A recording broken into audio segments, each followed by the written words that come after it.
What is up, ladies and gentlemen? My name is Aaron. This is Aaron's Aquatics, and today on this chill Sunday, I've got a quick video for you covering all the food I use in my reef tank. Let's do this.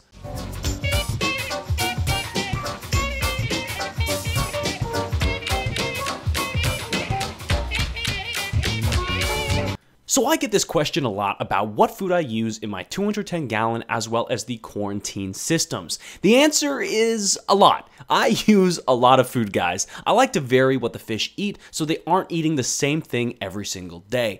First up is the bread and butter of what I feed the majority of my fish, frozen Mysis shrimp. I've only come across one fish in my fish keeping career that won't eat frozen Mysis, and we'll talk about her later on in this video. This is honestly my go-to with most fish unless I know they are a picky eater. I prefer the Harem brand, but honestly, you guys, you can't go wrong as long as you're buying 100% Mysis and nothing else. Up next are bloodworms. I've really only used them with freshwater fish, particularly freshwater pufferfish, but I've found that my angels in quarantine as well as a few other fish love these guys. I would highly suggest straining any bloodworms you get because I find that they always come with more additives in the water used for freezing than any other product. Next, I've got some algae-based frozen food, which for the life of me, I can't actually remember the name of. I bought this stuff ages ago, and I try to vary up my fish's diet, but not many of them really like this food, so, I mean, I should probably just throw it away, right? Lastly, I've got the creme de la creme when it comes to fish food, LRS Reef Frenzy. I would say without a doubt that this is one of the best fish foods I've come across that you can buy in a store, and it's not really hard to understand why. This product contains scallops, shrimp, perch, whitefish, mysis, krill, squids, clams, oysters, rotifers, seaweed, oysters, eggs, and so many more. So yeah, the best food is a mixture of high quality ingredients. Who would have thought? I will say though, feeding LRS is kind of a pain since it does come in a sheet, but I found that using a Ziploc bag to break it apart makes the whole process a little easier. Now, when I actually begin feeding my fish, I tend to prepare a lot at one time so I can store the rest in a sealed container in the fridge for 2 to 3 days. My method for most foods is the same. I begin by popping out the fish food into a small container, check for any aluminum left behind if using the normal frozen brands, and then fill the container with the appropriate amount of tank water. If I'm in a hurry, like making a video on a Sunday afternoon, I will always grab something like a chopstick and stir it to break up the food a little faster. Now, something you gotta know is that I keep all of my feeding containers separate. My 210 gallon tank has its own, and each quarantine tank has their own as well. And I do this for a few reasons, but primarily to separate the food that may be laced with medication and to avoid any kind of cross-contamination with water containing copper or nasty parasites. That said, I'm also making food for my 2 quarantine tanks. The first one, labeled QT1 Poison, is specifically for my quarantine tank that is running copper. This tank currently has a female Bellis and lyre-tail Anthias who have gone through some shit.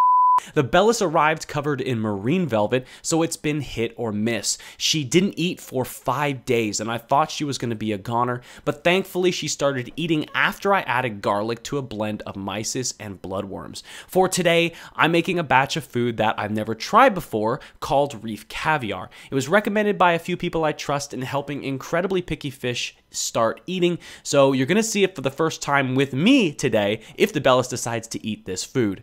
Lastly, the quarantine tank number 2, which is housing my male Bellis, an orangeback fairy wrasse, and a longfin fairy wrasse, is getting a generic blend of mysis. Nothing special, they all eat like pigs. That said, let's get to feeding. Feeding the 210 gallon is kind of awkward, right? This is a 6-foot tank with 2 clowns and a Midas plenty. Sure, they eat a ton, but it's just 3 fish in a tiny system, you know? But the thing is, I don't even bother turning off the gyres to keep the food in one place because I already have a low nutrient problem. So the more nutrients in the system, the better.